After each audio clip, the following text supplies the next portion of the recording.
Assalamualaikum warahmatullahi wabarakatuh.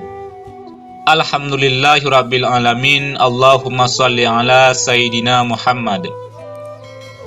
Sahabat beriman yang dirahmati oleh Allah, mungkin kita sering mendengar zikir hasbunallah wa ni'mal wakil, ni'mal maula wa ni'man nasir.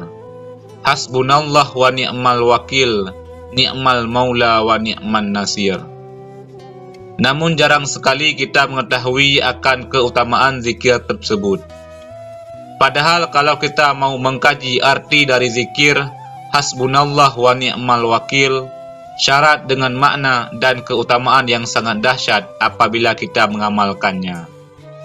Zikir tersebut merupakan zikir kepasrahan kita kepada Allah untuk diberikan pertolongan agar terbebas dari segala macam perbuatan jahat manusia, cobaan hidup yang amat sangat berat, juga dari fitnah keji yang dilakukan oleh manusia. Dalam Al-Quran Surah Ali Imran ayat 173, Allah Subhanahu wa Ta'ala telah menceritakan mengenai Rasul dan para sahabat melalui firman-Nya, yaitu orang-orang yang mentaati Allah dan Rasul, yang kepada mereka ada orang-orang yang mengatakan, sesungguhnya manusia telah mengumpulkan pasukan untuk menyerang kamu, karena itu takutlah kepada mereka. Maka perkataan itu menambah keimanan mereka. Dan mereka menjawab, cukuplah Allah menjadi penolong kami, dan Allah adalah sebaik-baik pelindung. Sahabat beriman, seperti yang kita ketahui, dalam hidup manusia seringkali merasakan suka maupun duka yang datang silih berganti. Meski kita semua tahu, manusia akan diuji dengan perasaan gelisah dan merasa ketakutan. Ujian ini hanyalah sebagai tolak ukur tingkat keimanan seseorang kepada Sang Pencipta. Bagi orang yang beriman, maka ujian tersebut hanyalah akan menambah tingkat keimanan seseorang kepada Allah. Akan tetapi bagi orang yang kurang beriman, ujian tersebut ibarat malapetaka yang datang menimpa. Oleh karena itu, saat ditimpa ujian yang sangat berat, perbanyaklah untuk membaca zikir hasbunallah ini.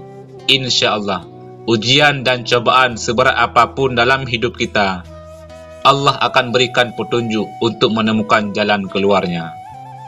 Sahabat Abdullah bin Abbas pernah berkata bahwa hasbunallah wa ni'mal wakil adalah doa yang pernah dipanjatkan oleh Nabi Ibrahim alaihissalam ketika beliau akan dilempar dalam api yang membara.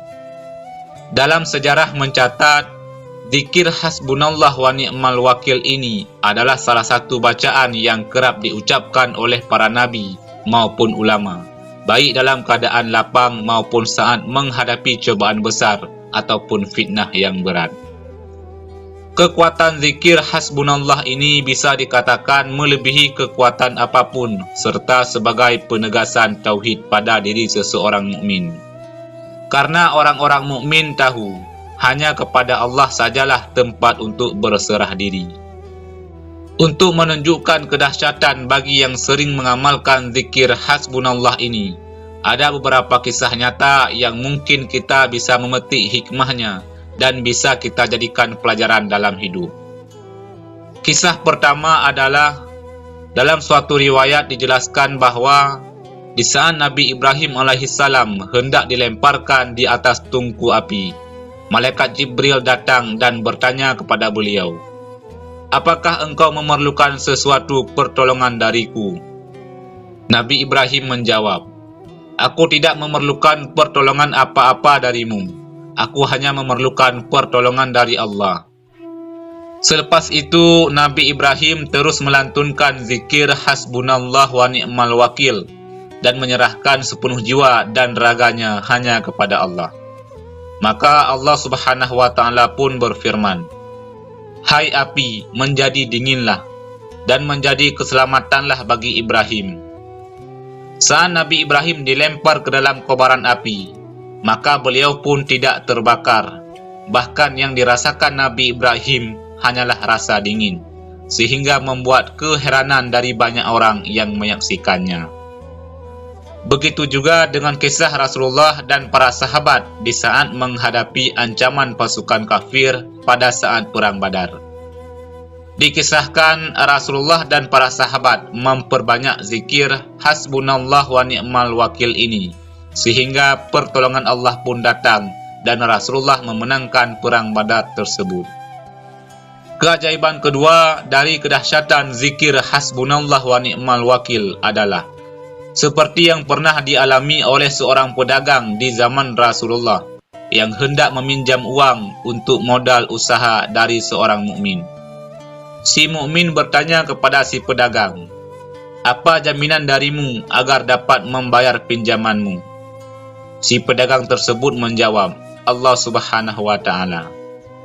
Lalu si mukmin berkata, "Jika itu jadi jaminanmu, maka aku percaya."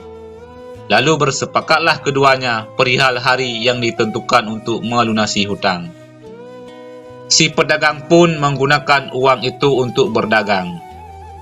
Ketika waktu sudah jatuh tempo pelunasan, si pedagang membawa hasil keuntungan dagangannya untuk menepati janji kepada si mukmin. Akan tetapi sesampainya di seberang lautan, tak ada satupun perahu yang dapat membawa si pedagang ke tempat tujuan. Karena khawatir akan lewat jatuh tempo dari kesepakatan yang telah dibuat dengan si mukmin. Lalu si pedagang mengambil sebuah kayu dan melubangi kayu tersebut. Dimasukkan sejumlah uang beserta sebuah surat ke dalam kayu itu. Keesokan harinya si pedagang akhirnya bisa menyeberang dengan membawa uang pengganti yang lain. Kemudian ia datang menyerahkan uang tersebut kepada si mukmin. Lalu si mukmin menjawab dengan tersenyum, "Uang pinjamanmu sudah aku terima kemarin. Ketika aku menunggumu, aku menemukan sebuah kayu, lalu kubawa pulang untuk kujadikan kayu bakar. Pada saat aku membelahnya, aku melihat ada uang beserta surat darimu." Si pedagang pun tersenyum dan bersyukur kepada Allah Subhanahu wa taala. Lalu bukti kedahsyatan yang ketiga adalah, mungkin saudaraku juga masih ingat tentang cerita dari seorang TKW Indonesia yang diduga membunuh bayi majikannya pada tahun 2007 silam di Hong Kong. Pekerja tersebut mengaku sangat lelah setelah bekerja beberapa hari tanpa diberikan kesempatan untuk istirahat yang cukup. Saat menggendong bayi, tiba-tiba bayi dalam gendongannya terjatuh dan meninggal saat dalam perjalanan menuju rumah sakit. Lalu TKW tersebut ditahan dan dimasukkan ke penjara dengan dakwaan pembunuhan sambil menunggu proses pengadilan. Dalam sidang di pengadilan yang berlangsung beberapa kali dengan didampingi pembela dari KJRI, ia dituntut penjara 7 tahun.